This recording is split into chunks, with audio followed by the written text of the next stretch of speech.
夫君在接风宴上脖子上套着项圈，像条狗一样跪在长公主脚边。他伸出舌头，一点一点舔干净公主鞋面上的污泥，周围全是讥笑的宾客。而我曾花1万两白银替他在长公主那赎身，洗去这身奴籍。我与他相伴10年，本以为我们会这样幸福的生活下去。可是当长公主远嫁羌国和亲的消息传来，顾青突然提剑冲进卧房，一剑刺穿我的心窝。都怪你当初非要埋我，贱人！就算没有你帮忙，照样能给父亲洗清冤屈，摆脱罪臣之子的身份。如果我留在长公主身边，我会成为她的驸马，她就不会远嫁羌国和亲。我强忍剧痛，打翻烛台，死死抱住顾青，与他在大火里同归于尽。再睁眼，我竟又回到了10年前那场接风宴上。惊鸿，你看我皇姐脚边的面首，眼不眼熟？四公主在我耳边低呼一声，我抬眸看去，只见顾青衣衫不整地跪在长公主脚边。昔日清俊绝伦的世家公子，如今活像一条丧家之犬。他衣衫不整，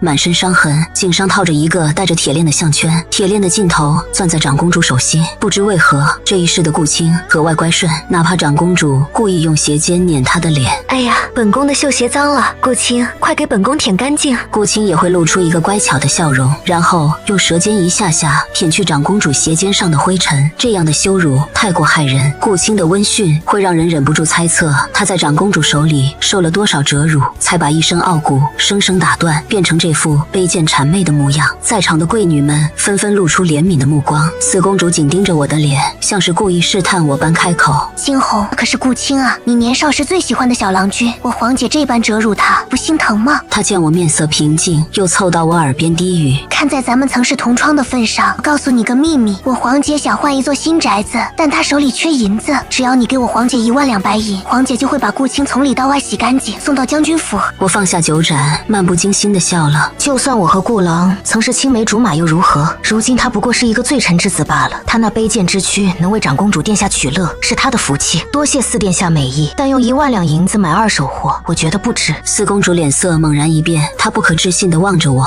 惊鸿，不是最爱顾青吗？为何你凯旋回京后，像变了一个人似的？我笑而不语。宴席散场，我在侍女的簇拥下走向回府的马车。沈惊鸿，等等，你当真不想买顾青吗？身后传来长公主急切的声音。我回眸望去，只见她牵着顾青朝我走来。顾青像条狗一样，用手和膝盖在地上爬，整个人狼狈的要命。她狠狠瞪我一眼，然后痴痴地望向长公主。奴是殿下的面首，殿下若是要将奴卖给沈小将军，奴宁愿一头撞死在公主府门口。长公主皱起眉，给了顾青一记窝心脚。我笑着摇摇头。殿下，顾郎对您死心塌地，我买了他，岂不是要被他记恨一辈子？长公主咬了咬牙，一脚将他踢到我面前。替你调教好他，8000两银子，不能再少了。我依旧摇头。长公主愣住了，她深深地望我一眼。沈惊鸿，既然你今日做了这个选择，希望你来日不要后悔。坐在回将军府的马车上，我忽然想起自己的上一世。我是镇南将军的妖女，15岁替父出征，在南疆苦战3年，终于剿灭海匪，凯旋回京。长公主在府中设接风宴，我欣然赴宴，却惊愕地发现，昔日傲骨铮铮的竹马顾青沦为长公主的面首。她在接风宴上受尽凌辱，当长公主逼她用舌头舔干净鞋上的灰尘时，她双目无神，万念俱灰，仿佛下一刻就要撞死在墙上保全自尊。我忍不住起身阻止。长公主笑容四字：沈小将军，顾青是本宫的面首，你有什么资格拦着本宫调教他？我张了张嘴，无言以对。四公主凑到我耳边轻声说：惊鸿，我皇姐想换一座新宅子，只要你肯掏1万两银子，皇姐就会把顾青从里到外洗干净，送到将军府去。我那时救人心切，立刻派侍女取银子，从长公主手里买下顾青。我担心再出什么变故。当晚，我匆匆和顾青拜堂成亲。他含情脉脉地握住我的手。惊鸿，你是我的恩人，我发誓此生只爱你一人，绝不变心。我望着从小爱到大的竹马，心里满是与他结为夫妻的欢喜。我与顾青相伴10年，为了帮他洗净了他父亲的冤屈，我主动向陛下交出了手中的虎符。为了替他在官场铺一条青云路，我掏空了自己的嫁妆，还舔着脸从娘家要了几回银子贴补家用。我毫无保留地爱他，10年缺力，我为他生了1子2女。我以为我们会幸福又平静地生活下去。可是当长公主和清羌国的消息传来时，顾青突然提剑冲进卧房，一剑刺穿我的心窝。都怪你当初非要埋我，贱人！就算没有你插手，照样能给我父亲洗清冤屈，摆脱罪臣之子的身份。顾慎成为他的驸马，会远嫁羌国和亲，本该是我的妻子啊！那是我生下小女儿的第3天，整个人无比虚弱。我惨笑一声，吐出一口鲜血。真没想到，顾青竟然对整日凌虐她的长公主暗生情愫，他居然爱上了一个把她当成玩物随意糟践的女人，真是个天生贱种。我为他掏心掏肺地付出了那么多，到头来却落得这个悲惨的下场，恨意在心口燃烧。我强忍剧痛打翻烛台，又用双臂死死抱住顾青，与他在大火里同归于尽。丫鬟之下扶我下了马车。小姐，您当真不救顾公子吗？我回过神来，不救了。他说他宁愿一头撞死在公主府门口，也不愿被长公主卖给我，我又何必自作多情？既然他这辈子想在长公主身边做一条摇尾乞怜的狗，我成全他。我扯下佩剑上那枚用金线和宝玉做成的剑穗，这是我出征前顾青送我的礼物。他说他会在古寺为我祈福，等我回朝那日，他八抬大轿娶我进门。回房后，我又翻出一个装满泥偶的箱子。在南疆3载，我数次受伤，九死一生。每当我躺在病床上休养，都会捏一个与顾青神似的泥偶，睹物思人。罢了，我把泥偶们倒进院子里，一脚又一脚踩了个稀巴烂。比起做一位温婉贤惠的当家主母，我更想做一个马背上的将军。这一世，我要为自己而活，不做某夫人，只做沈惊鸿。接风宴上发生的事很快传进爹爹耳中。隔天一早，他将我喊到书房，一脸认真地问我：闺女，你当真放得下顾青？我将那枚剑穗放在爹爹面前。这是顾公子在女儿出征前送女儿的礼物，我决意和他一刀两断，还请父亲将此物替女儿还给顾老夫人。顾公子宁愿为长公主舔鞋，不愿被女儿用万两白银救出苦海。想来这3年的朝夕相处，顾公子已对长公主情根深重，感情之事不可强求。我和他的娃娃亲是您和顾伯伯口头定下的，如今也没有履行的必要了。我从书房出来，站在门口的娘亲含泪拉住我的手。惊鸿，你瘦了，这3年定是吃了许多苦。若不是你爹3年前救急复发，你一个小姑娘也不必去疆场拿命厮杀。你去南疆的第2个月，你顾伯伯因为一本禁书被流放岭南，顾家一夜落魄，顾青醉酒伤人，被苦主卖给人牙子，辗转入了长公主府。他娘跪在将军府外头，求我和你爹救他，他却不肯走。他还对他娘说，他心甘情愿做长公主裙下的玩物，就当他这个不孝子死了。我惊愕不已，毕竟上辈子的顾青是个大孝子，他为了给他娘侍疾，30岁不到就起骸骨，陛下爱才，并未答应他的请求，反而破例让他半年之内不必上朝，专心在家侍奉母亲。莫非顾青也重生了？这个念头让我后背陡然升起一股凉意。傍晚时分，顾老夫人神色凄然地闯进将军府，她也不顾周围还有宾客，一边将那剑穗往我手里塞，一边哭哭啼啼。惊鸿，这是青儿亲手做的定情信物，你怎能把它退回顾家？难不成你是嫌弃我儿做过长公主的面首？我听说长公主愿用1万两白银换我儿自由，你和青儿是青梅竹马，又有一门娃娃亲，只要你愿意出这笔银子，我保证今后顾府只有你这一个女主人。我皱了皱眉，顾夫人，顾青是自愿留在长公主身边的，强扭的瓜可不甜啊。顾老夫人突然大哭起来，扯着我的衣袖不松手。那长公主就是个跋扈的荡妇，她年近30，不择驸马，反倒养了一群唇红齿白的俊俏面首，可怜我儿一身才华，竟沦为长公主的玩物。惊鸿，你怎能如此狠心，眼睁睁看着你青梅竹马的顾哥哥在火坑里越陷越深？娘看不下去，一把推开顾老夫人。说到底，这事儿都怪顾青移情别恋，判了高枝。我们沈家还没找你们算账呢，你反倒先跑来把错误推到我女儿身上，我算是看明白了，你们顾家老的小的都一样不要脸。来人，把顾夫人和那贱穗子一起请出去，往后咱们不是亲家是仇家。那天过后，顾家的名声更烂了。顾夫人说的话被客人们传了出去，一夜之间，京城百姓都在议论顾夫人不敬公主。长公主知晓此事后，愤怒不已，她将顾青吊起来，狠狠抽了一顿，抽得她浑身是血，断了4根肋骨，险些死了。上辈子顾青受一丁点皮肉伤，我都心疼得要命。这辈子我听闻她重伤奄奄一息，心里只有复仇的快意。前世她经常在深夜哭着大喊长公主的名字，我被惊醒后只觉得她可怜，抱住她柔声安抚。如今想来，或许她并不是被长公主凌虐留下了阴影，而是他在梦里都惦记着长公主甜蜜的皮鞭。他总是记错我的喜好，我爱月季，他却兴冲冲地摘一捧牡丹送到我面前。我喜甜，他却在下厨时做一桌川菜。我喜金饰，他却总是送我玉饰。前世我真是爱昏了头，竟然对这些异常视而不见，一次次选择原谅他。为了哄他高兴，我送他千金难求的孤本琴谱；为了让他身体强健，我整日在厨房变着花样炖药膳；为了不影响他的仕途，我主动接纳了他上司送的2个美妾。可我上辈子直到死前才知道，有些人的心就是捂不热的臭石头。既然顾青这辈子选择跟随长公主，我绝不会和他沾上半点关系。我很好奇，这一世没有我的助力，他还能不能为他父亲洗脱冤屈，能不能平步青云？听闻三皇子前几日遇刺，这几日急招暗卫，1个月80两银子，包吃包住。我立刻报名，不为别的，就因为上辈子皇帝死后，三皇子登基了。三皇子当晚邀我面谈，将我奉为座上宾。毕竟我是陛下亲封的安南将军，手握能调令5万大军的虎符，又是3代将门的沈家妖女，身份很不一般。他有些疑惑地望着我，沈小将军为何要做我的暗卫？我嫣然一笑，低声说道：末将昨夜做了个梦，梦见一条金龙在殿下头顶盘旋，定是吉兆，所以我想离三殿下近一些，沾沾好运。三皇子的瞳孔猛然一缩，没错，我就是在明示他，他有帝王之才，我愿意支持他夺嫡。三皇子沉默良久，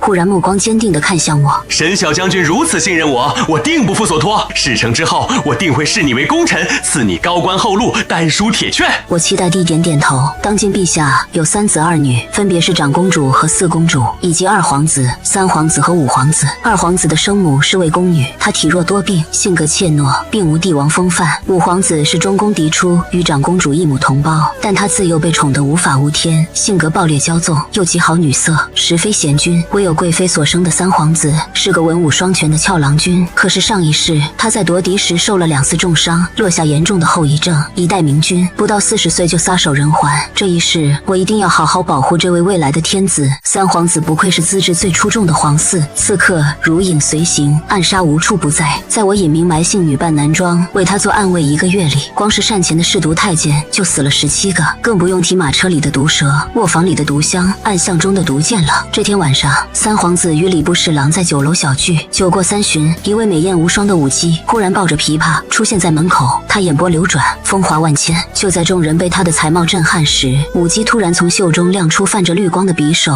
直直刺向3皇子。我反应极快，飞身挡在3皇子身前，匕首深深刺入我的肩头。我闷哼一声，瞬间失去了意识。再醒来时，我发现自己躺在一间陌生的卧房里，我的贴身丫鬟之下守在我身边，她的眼眶红红的，见我睁眼，之下的眼泪涌了出来。太好了，小姐，您终于醒了。那舞姬是个刺客，她在匕首上涂了西域奇毒，若不是3皇子府中恰好有位西域大夫做客，只怕您再也醒不过来了。我故作惊惧地蜷缩起来，整个人微微发抖，之下擦擦眼泪，端来汤药喂我。小姐别怕，这里是3皇子的京郊别院，他说这里安静，适合养伤，就将您送来了。窗外秋雨淅沥，我安安静静喝药，盼着自己赶快好起来。门口忽然传来一阵急促的脚步声，只见3皇子身边的福公公脸色惨白地跑来。沈公子，沈公子快醒醒，殿下被山匪绑走了。我愕然抬眸，手中药丸砰一声摔在地上。不对，上一世舞姬刺杀3皇子和山匪，绑架3皇子这2桩祸事明明隔了半年之久，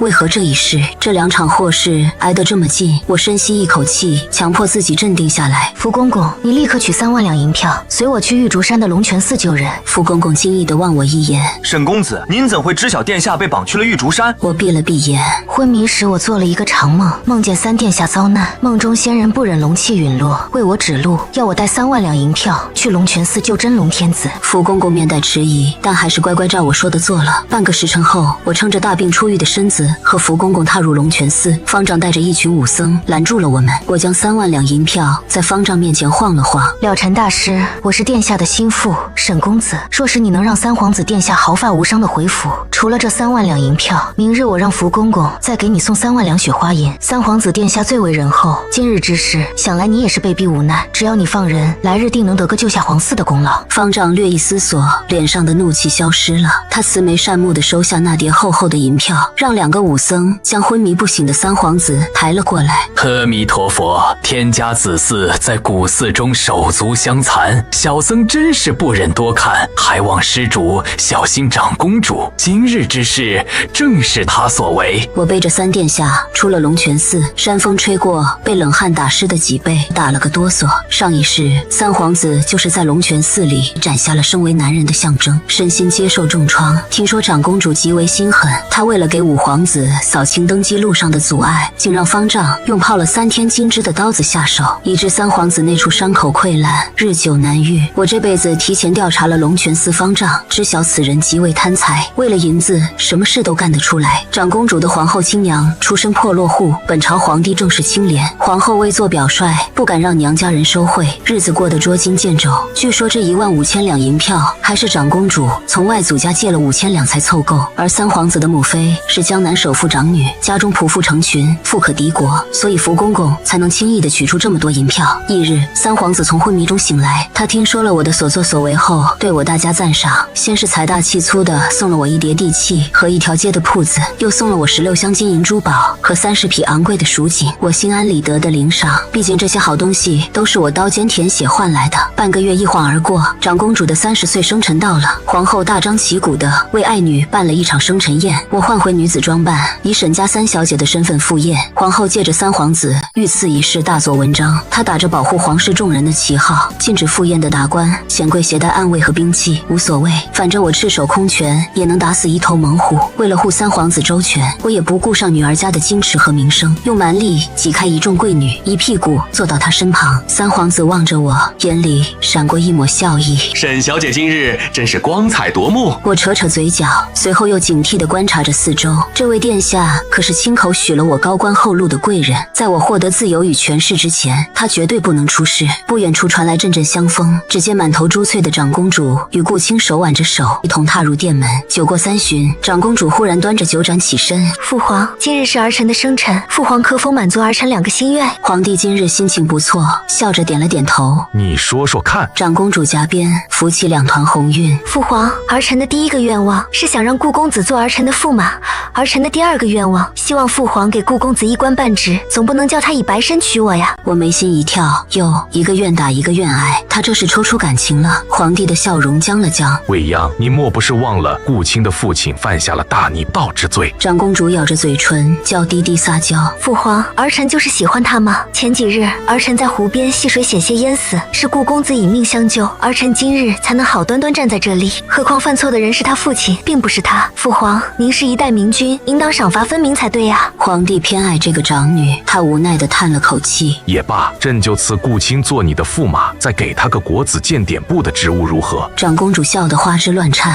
多谢父皇，父皇最好了。”顾青连忙跪地谢恩，在抬头时，他无比得意地瞥了我一眼。我移开视线，用酒盏挡住脸上嘲弄的笑容。先不说长公主没有为他父亲洗脱冤屈的意思，那国子监点部也不过是个从8品小官，和我上辈子费心费力替他谋划的尚书之位相比，无论是地位还是俸禄，都相差太多。父皇，儿臣有些醉了，想出去醒酒。三皇子突然揉着额角站起身，皇帝大手一挥，允了。我见状立刻提裙离席，寸步不离地跟在他身后。三皇子醉眼朦胧，笑容染上几丝歉疚：“沈小姐与我形影不离，只怕会影响你的婚事和名声，真是抱歉。”阳光洒在他的玉冠蟒袍上，一条金腰带勾勒出他劲瘦有力的窄腰，当真是肌实有玉，烈松如翠，狼艳独绝，其势无二。他那双被酒气笼罩的桃花，眼看向我时，竟生出几分含情脉脉的意味。我望着他那张俊美的脸，心跳陡然加速。上一世与顾青在烈火里同归于尽的惨烈画面闪过我的脑海，我一下子清醒了。殿下去假山上的凉亭小憩片刻如何？那边人少。我提议道。他乖乖点头，往山上走。我则气势汹汹守在山脚，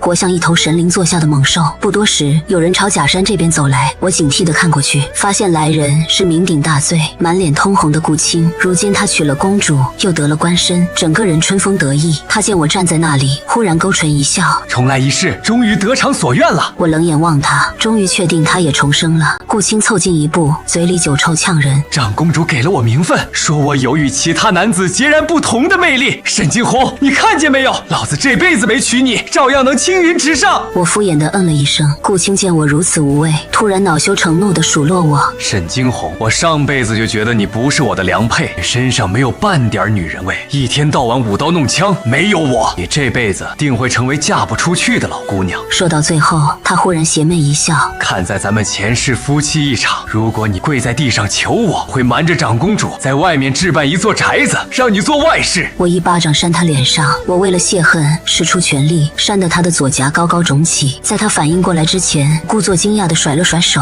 我刚才看见你脸上有只蚊子，哎，没打到。顾青的眼里是滔天怒意，我视若无睹，忽然抬头看向假山上的凉亭，三皇子正倚在凉亭的红柱上，蟒袍一角被风吹得飘飘荡荡。顾青恍然大悟，他击倒地望着我。原来如此，知道与我做不成夫妻，转头攀上了三皇子这根高枝儿。今圣上最宠爱皇后娘娘，最偏爱长公主和五皇子，他不过是半老徐娘的贵妃所生，岂能和金尊玉贵的五皇子争夺龙椅？沈惊鸿啊，沈惊鸿，你可别做当三皇子妃的美梦了。如今朝堂上拥立五皇子做太子的呼声一浪高过一浪，就算三皇子是民心所向的人君之选，那群卑贱的蝼蚁如何撼动皇权这棵大树？你以为你有前世的记忆就能为他避祸了？可知除了前世那2场刺杀，还有多少危险等着三皇子殿下？我笑得花枝乱颤。你们尽管放马过来，只要我沈惊鸿在三皇子身边一日，无论谁想伤他，先从我的尸体上跨过去。顾青咬了咬牙，神情半是愤恨，半是不甘。远处传来长公主唤他的声音。顾青丢下一句“你会后悔的”，转身匆匆离去。我皱了皱眉，看来顾青成为驸马的原因，不只是他喜欢被长公主抽。深夜，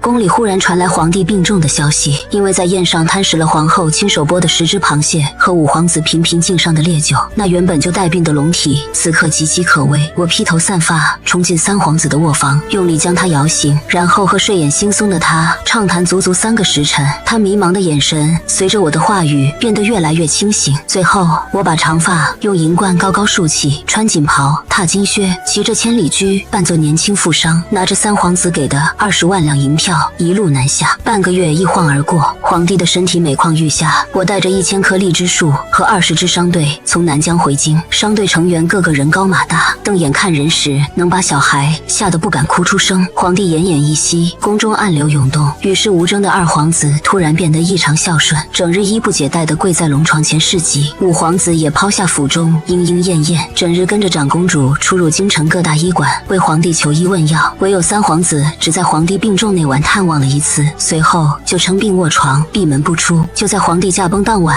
我带着听我号令的镇南军精锐组成的商队，悄无声息地进了京。皇后以为皇帝守灵为由，强迫皇子们留在宫中。夜风呼号，我带着隐隐能嗅到血的味道，早已提前调至京城的镇南大军在皇宫周围埋伏着。我带着5000精锐敲响皇宫的大门，先快敲4下，又慢慢敲3下。守门的小将已经是3皇子的人，他听见暗号，立刻开门。我让副将带着一部分将士朝皇后的梧桐阁奔去，自己则带着猛将冲入火光冲天的金銮殿。3皇子和我约好，一旦皇帝驾崩，他会派人在金銮殿的殿顶放一把狼烟。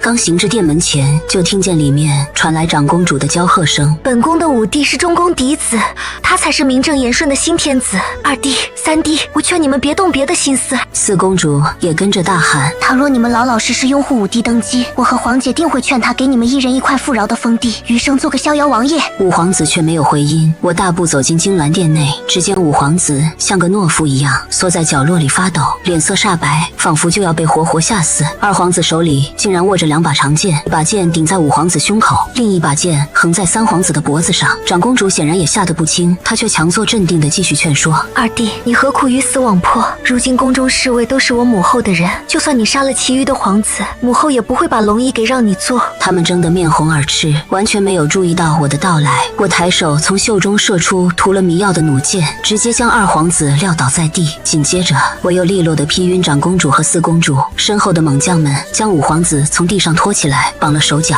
用破布堵住了嘴。3皇子迅速起身躲在我身后，眼神竟然有些哀怨：“你怎么来得这么慢？我差一点就要被割开喉咙了。”我只得转身拍拍他的后背，以作安抚。他蜷缩在我怀里，长长的睫毛扫得我颈侧痒痒的。沈小姐，下次不要离开我这么久了，我一个人面对这些事真的好害怕。他害怕，要不是我碰到他袖子里鼓鼓囊囊的暗器，我可能真的相信他害怕了。风卷着血与恨飘远，一夜过后，皇宫变了天。我用从养心殿里搜出来的空白圣旨伪造出传位三皇子的诏书，又用皇后的命威胁五皇子滚去岭南做个贤王，然后又用五皇子的命威胁皇后在小佛堂闭门修行。二皇子心怀大志，可惜身子太弱，我那一剑放在正常人身上，至多昏睡一天，却让他高烧3日，最后呼吸困难，撒手人寰。如今中宫大势已去，而我父亲支持我的选择，他身后的武将兄弟们自然也支持他的选择，所以那些站在朝堂上的文武百官，不论是不是心有不甘，终究是向坐在龙椅上的三皇子俯首称臣。三皇子是个很守诺的人，当初说好的从龙之宫，丹书铁券，高官厚禄，赏赐如流水般送入将军府，就连宣旨的小太监腿都跑细2圈。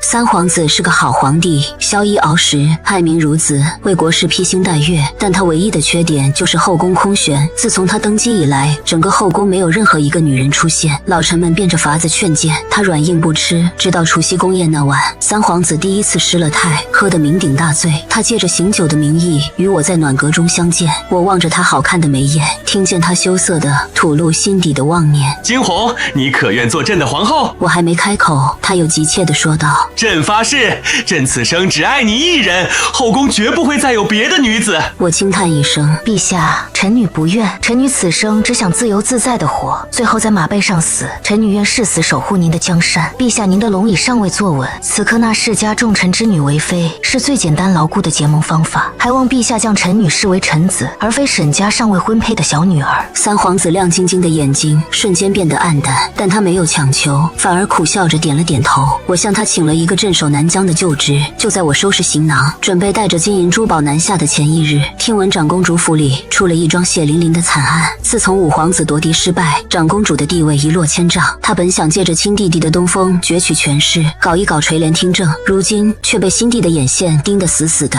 稍有弄权的苗头，就会牵扯出一串人命官司。长公主不忍让心腹死绝，索性闭门不出，整日在公主府里酗酒。后来她开始求仙问道，召见奇人异士求问自己何时能逆天改命。据说有一道人指着顾青大呼驸马克妻，随后连赏钱都没要，就转身离府。长公主信以为真，整日对顾青非打即骂：你这个罪臣之子，简直就是个灾星，谁沾上你，谁就不顺。早知你是这种客气的货色，当初就应该把你强卖给沈惊鸿。真是恨透了你，我就不该听信你那几桩预言，将你留在身边。你这个废物！顾青也知长公主再无东山再起之力，她这一世伏低作小，攀龙附凤，也不曾落得好下场。又与前世苦求不得的真爱两看相厌，她那脆弱的理智终于彻底断线。趁着夜黑风高，顾青挥起从灶房里偷来的砍柴斧，将长公主的脑袋劈了个稀巴烂。他又坐在她的尸首旁，将斧头对着自己的脸重重砍下。兴许真是祸害1000年，顾青那张清俊的脸彻底毁了容，人却没死成。他因为谋害公主的大罪被关进天牢，等候3日后的凌迟之刑。我决定去看看他。天牢里恶臭潮湿，鼠蚁横行。顾青靠在冰冷的干草上，那张脸上巨大的血口子深可见骨。如今的他丑陋狰狞，简直让人见了就要做噩梦。他见我过来，眼里瞬间迸发出希望。惊鸿，你是不是觉得我很可怜？我上辈子身在福中不知福，这辈子又错把榆木当珍珠。只要你愿意救我一命，你想怎么折磨我都行。该是风光无限的礼部尚书，本该和你有3个可爱的孩子，我好后悔。